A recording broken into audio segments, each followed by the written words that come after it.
Pokémon Infinity is a Pokémon fan game set in the Ego region with amazing features like online trading and battling, Pokémon from generations 1 through 6, a raised level cap of 150, and over 100 brand new Pokémon with original designs and new moves.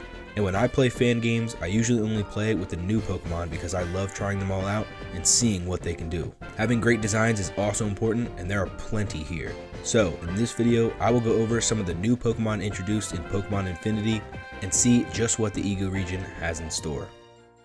One of the most famous cut Pokemon from the first generation of Pokemon was the third evolution of the Pikachu line, Gorachu. Well, cut no longer because Gorachu is now a real Pokemon in Pokemon Infinity. But it's actually a split evolution instead of a third stage since Pichu now exists. By giving Pikachu a Firestone, you unlock Gorachu with its new Fire Electric typing. Not an amazing typing defensively, I mean a ground type move obliterates it, but Fire Electric is great for offensive coverage.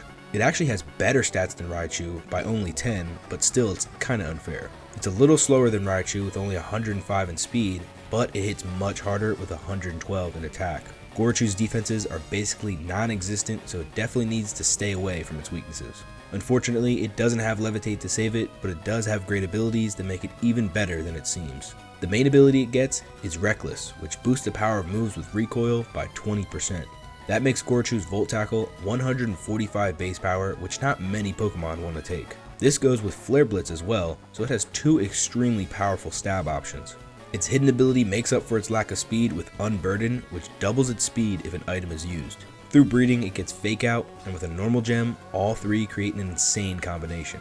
I'm really just happy Gorachu not only exists, but is really strong. For the starters, you choose between Ego Charmander, Ego Bulbasaur, and Ego Squirtle, but we won't be covering the Egoian forms in this video.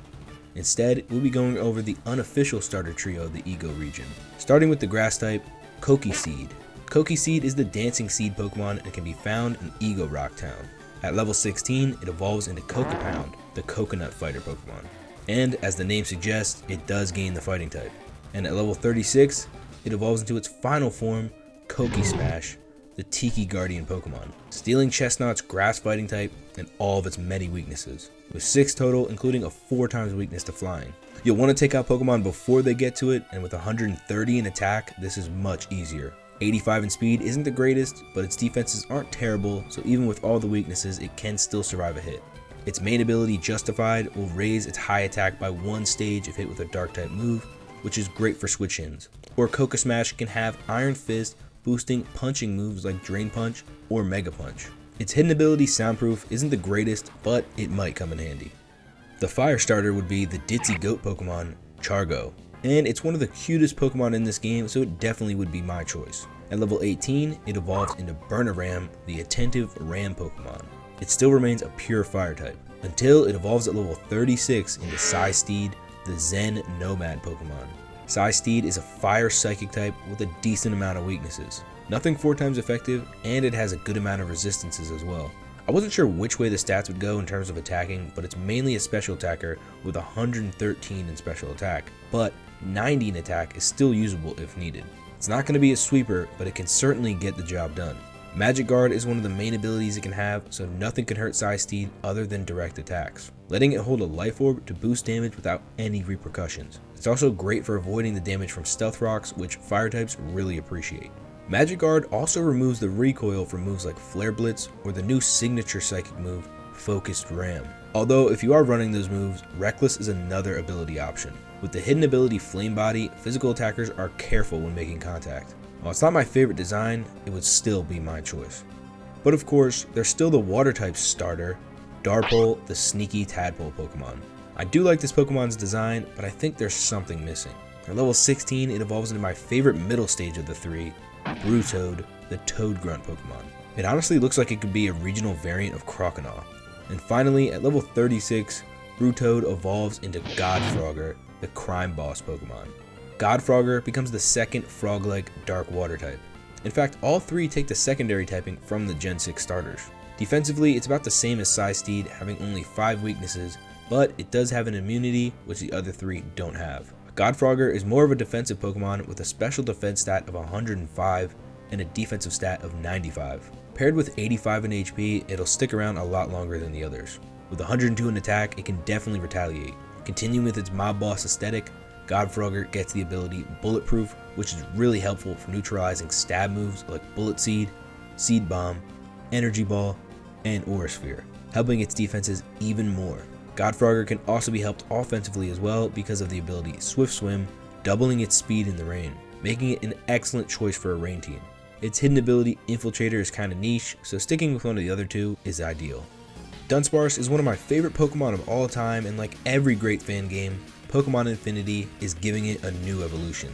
Questsparce is the brand new Dunsparce evolution. The Dunsparce is fine, whatever, but this is a proper evolution. Now evolving after learning the move Drill Run, Questsparce drops the normal typing completely and becomes the first ever ground fairy type. It's an interesting type combo with 5 weaknesses, but only 2 Pokemon have cosmic moves, so it's really only 4. But it has 2 immunities to Electric and Dragon, which is really useful. Questsparce's stats are different from the Dunsparce, with nearly double the speed sitting at 100 and more attack with 105, meaning it has pretty good potential to be a good attacker. While its defenses aren't too high, 110 HP makes it bulky enough. As for abilities, it gets to keep the famous Serene Grace, letting it continue and be even better with its Glare and Headbutt Flinch shenanigans. In fact, it actually has a brand new Stab Fairy move, Fang Rush, which also has a 30% flinch rate. Shed Skin can help remove annoying burns, and the hidden ability Rattled will boost its speed up even more. I'm glad Dunsparce got a proper evolution now that's really good, and I would hate to have to face one. Another Gen 2 Pokemon fan games love to give an evolution to is Noctowl. Well, Pokemon Infinity is no different than Grimmfowl. Now to be fair, it technically evolves from Egoian Noctowl, but still, Grimmfowl remains a dark flying type with similar attributes to Questsparce, having only 4 weaknesses and 2 immunities, being to Ground and Psychic.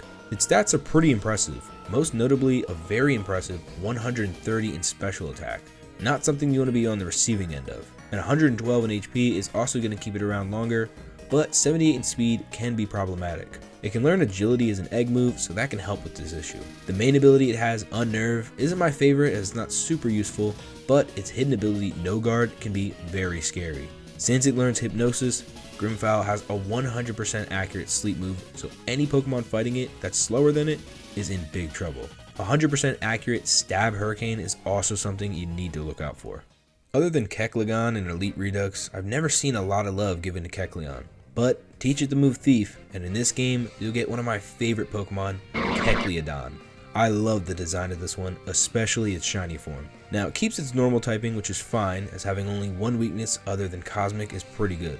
Kecleon also has incredible special defense at a whopping 140, paired with 90 in HP. Special attackers will have a very difficult time getting through. 110 in attack lets it be a threat to hit back, but do keep in mind that it only has 40 in speed. Keeping the normal typing might not be that great for attack, but with the ability Protean, it really doesn't matter for too long. It's able to change its type and get stab on any typing its moves have, like Grass with Power Whip, Ghost with Shadow Sneak and Shadow Claw, or Dragon with Dragon Claw.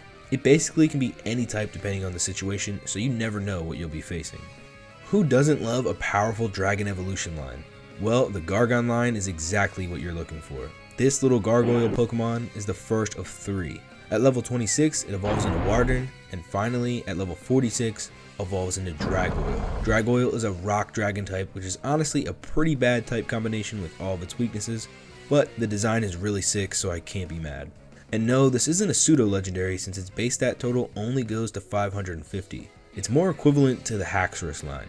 122 in defense makes it challenging to get through despite its bad typing, and 113 in attack is definitely solid. 81 in speed does concern me, but through breeding, Dragoyle has access to Dragon Dance, making it an elite attacker. Its main ability, Intimidate, is one of the better abilities to have, and it really makes physical attackers have a hard time beating it. Sturdy is also an option, guaranteeing it can Dragon Dance. No Guard lets low accuracy Dragon Rush or Incinerate always hit. This is a great Pokemon for any team. Wave is one of the best Fakemon I've seen to date. The friendly whale Pokemon is a pure water type, and at level 52 evolves into the awesome Orcabus, the horned whale Pokemon. Orcabus remains a pure water type, which is great because it only has 2 weaknesses. Unlike most water types, it's a physical attacker with 110 in attack, but 90 in special attack isn't bad either. It's quite bulky though, with higher defenses and HP. With speed being only 50, this is pretty important. Its two main abilities, Pressure and Clear Body, are okay. Not having its attack stat lowered by Intimidate is always a good thing, but its hidden ability Prankster is the best to run, giving it status moves like Recover or Thunder Wave +1 priority. Orcabus can be an excellent disruptor or even a toxic staller. Swords Dance plus Aqua Jet can always do a great amount of damage. I really just wish this was a real Pokemon. Those were just a few of the awesome new Pokemon in Pokemon Infinity. They have regional forms, new legendaries, and even Digimon. If you'd want to see a video on them, just let me know by leaving a like. Shout out to the members of this channel, and I will see you in the next one. Peace.